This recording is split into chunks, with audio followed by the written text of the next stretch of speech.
Bismillahirrahmanirrahim. Assalamualaikum warahmatullahi wabarakatuh. Alhamdulillahi haqqa hamdih wa syukrulillahi haqqa syukrih wassalatu wassalamu ala asyrafil khalqih Sayyidina Muhammadin wa ala alihi wa sahbihi ajma'in, amma ba'd.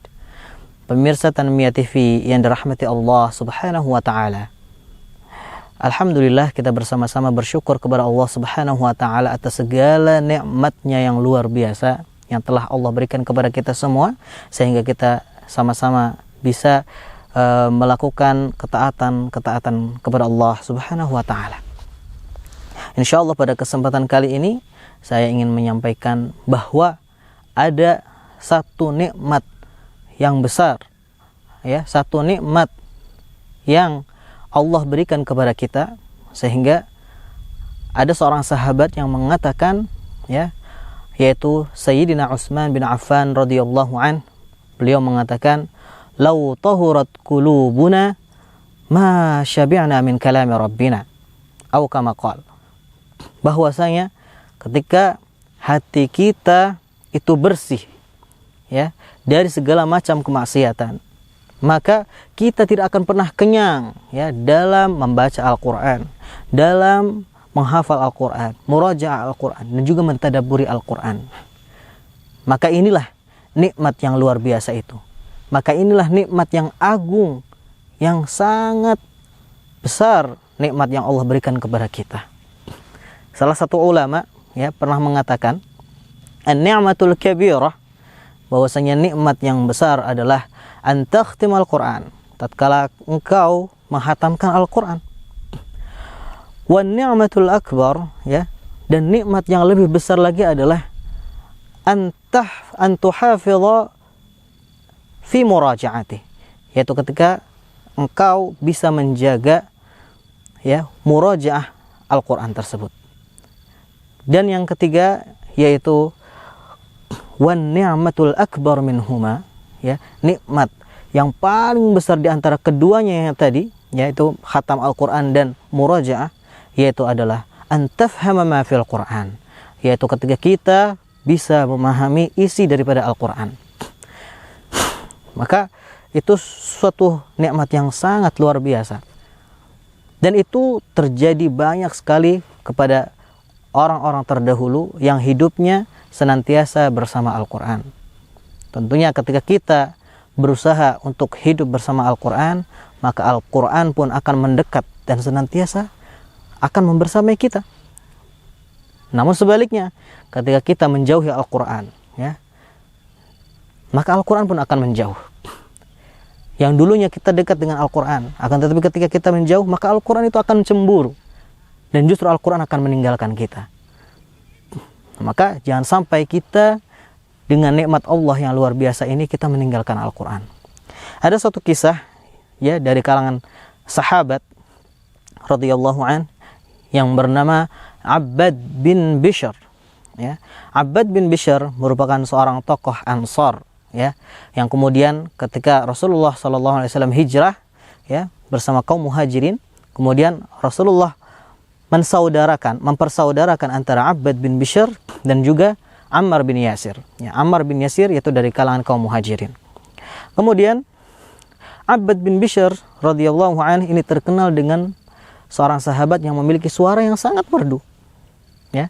Dia memiliki kecintaan dengan Al-Quran yang sangat luar biasa, dan dia berguru dengan salah seorang sahabat yang mulia, yaitu Mus'ab bin Umair radhiyallahu an, sehingga beliau mampu menyelesaikan hafalannya dan bisa memurajaah hafalannya dan juga memahami apa isi dari Al-Quran. Dan salah satu karunia yang Allah berikan kepadanya yaitu dia memiliki suara yang sangat bagus, sehingga suatu malam dia melakukan salat qiyamul lail, salat tahajud, ya, di Masjid Nabawi.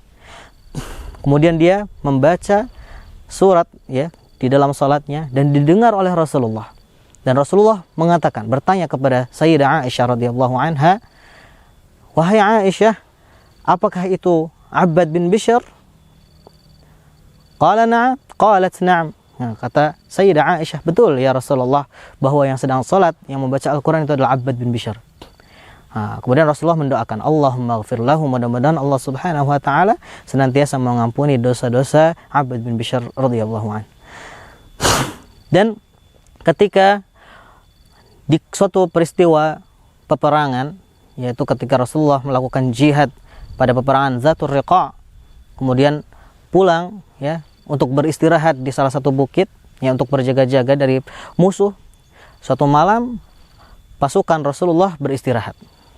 Kemudian Rasulullah bertanya kepada para sahabat, "Wahai para sahabat, siapakah di antara kita yang memiliki giliran untuk menjaga ya, untuk ribat ya, berjaga-jaga di batasan agar tidak diserang oleh musuh?"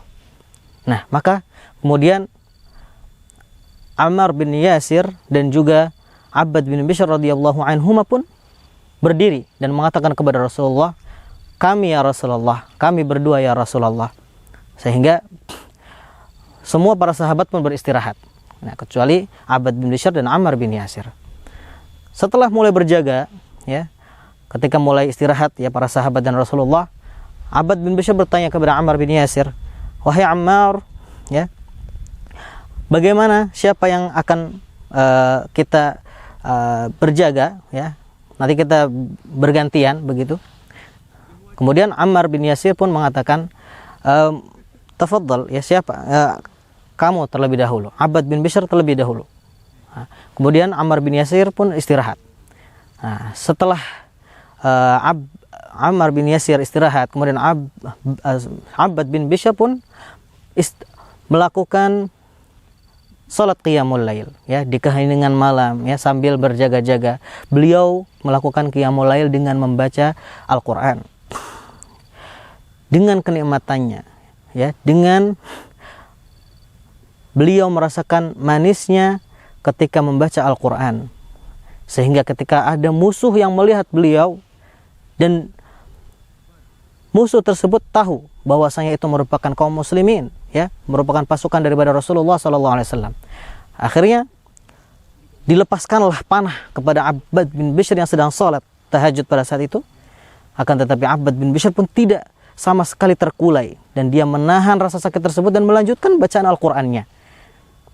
Kemudian Abbad bin Bishr pun mencabut anak panah tersebut dan kembali melanjutkan bacaan Al-Qur'annya.